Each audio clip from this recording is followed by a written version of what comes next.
people are not one way. We are a reflection of the states we're living in. When you're in a frustrated state, an overwhelmed state, a tired state, your brain processes completely differently than if you're in a passionate state, whether you're feeling determined, whether you're feeling committed, whether you feel completely resolved. So learning to change the leader's state, learning how to change your own state. Because, people, one of the silliest questions I get asked is, you're not really that happy, are you? Or you have bad days, don't you? Of course I have, bad times.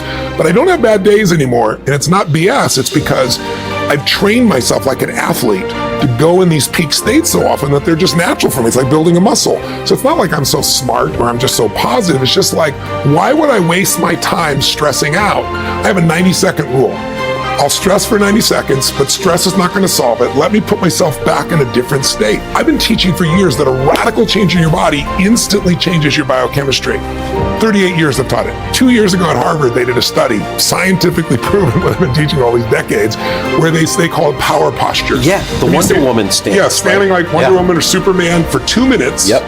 Or like you see a guy that's like this, pulled back like that for 2 minutes, literally increases your testosterone in your biochemistry within 2 minutes by 20%. It drops cortisol by 18%, which is the stress hormone, and increases your chance of taking a more risky behavior, which is what's required of a leader, by 33%. 2 minutes. Now that's just standing a certain way. I show people use their voice, their body, their movement, which is 10 times more dynamic than just a stiff stance.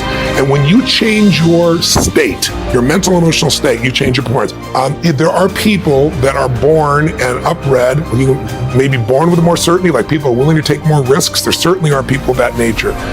But anyone can be a leader in something that they decide to become masterful in. You can be the leader of your own life. Everyone should lead their own life. You should be the leader of your family.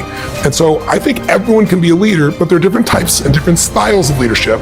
And I believe that leadership is a skill. It starts with having something that you're committed to that's larger than yourself, a vision that's bigger than yourself. If there's a large enough vision, if you have enough passion for that vision, then you're going to have enough drive to actually start to execute. And then leadership is the capacity to discipline your disappointment. Because you're going to have to go through failures, and instead of making failures, you have to learn from those. And then it comes down to the skill of influence once again. And so anyone can learn, anyone can develop a vision, anyone can uncover their passion, anyone can learn to influence. That's a skill that can be learned. So yes, leadership can be taught and leadership can be learned. Can everyone be a leader? The answer is yes, because there's so many different things to lead in.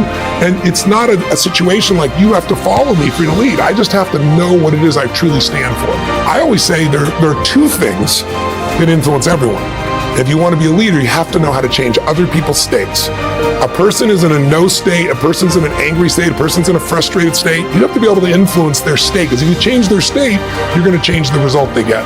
But the second thing you have to understand is, what are people's blueprints? Blueprints, my shorthand for what are their values? What do they believe? What do they fear? I always say to people that life is found in the dance between what you desire most and what you fear most. If I want to lead you and support you, I got to know your goals, your desires. I got to know what you're scared about, what you're fearful about, what stresses you out. And if I understand that, I can communicate in a way that'll inspire you to maximize, not only when I'm here, that's management. Leadership is I'm gone and you've raised your own standard and you're going to continue to perform at a higher level.